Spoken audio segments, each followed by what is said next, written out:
Today, steam consumption of many sugar plants remain around 40 to 45% on cane. This means a large portion of bagasse is being burned in boiler, and also plant expansions are not happening without upgrading boiler capacity. And when plants plan for capacity expansion, the first reaction is often let's increase the boiler capacity. But in many cases, the real issue is not boiler at all. Hi, I am Alok, a sugar technologist and process engineer. Work with Spray Engineering Device Limited. I specialize in process analysis and simulation, focusing on improving plant efficiency, reduce energy consumption, and supporting electrification and decarbonization initiative in sugar plant. In this video, let's understand process analysis and simulation of sugar plant with focus on heat and mass balance across the entire process. In simple terms, it is about understanding how heat and mass flow inside the plant and identify where efficiency is being lost. The significant amount of energy is actually lost within the process itself.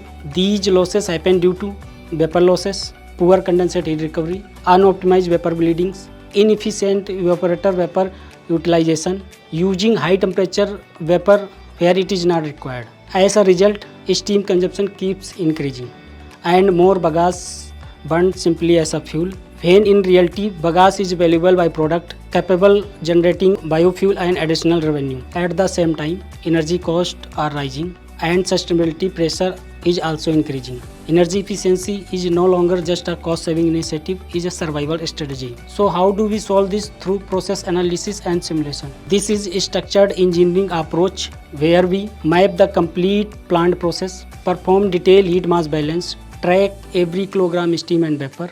This provides complete visibility into where energy is being utilized and where it is being lost. We analyze critical process parameters such as juice flow, steam and vapor distribution, condensate and water recovery, bricks movement across the process. This helps identify bottlenecks, optimize energy uses, and evaluate improvement opportunity from both OPEX and CAPEX perspective. Most importantly, it allows engineering decisions to be made before implementation. Our process analysis and simulation approach follows simple steps. Firstly, we understand how the plant is actually operating with existing equipments, actual operations, current constant.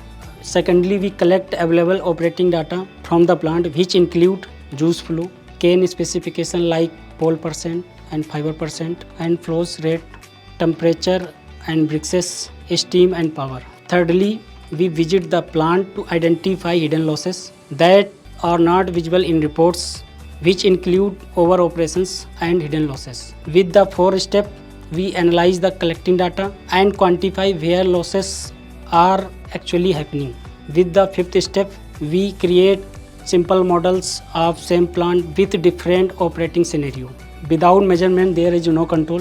Without analysis, there is no improvement. Let me share one example. A 1000 TPD sugar refinery was operating steam consumption approx 1 ton of steam per ton sugar. After implementing process analysis and simulation, steam consumption reduced 0.4 ton per ton sugar without increase in power consumption of plant. That is less than 70 kilowatt hour per ton sugar. CO2 emission reduced significantly. Plant capacity increased up to 2500 TPD without increasing boiler capacity.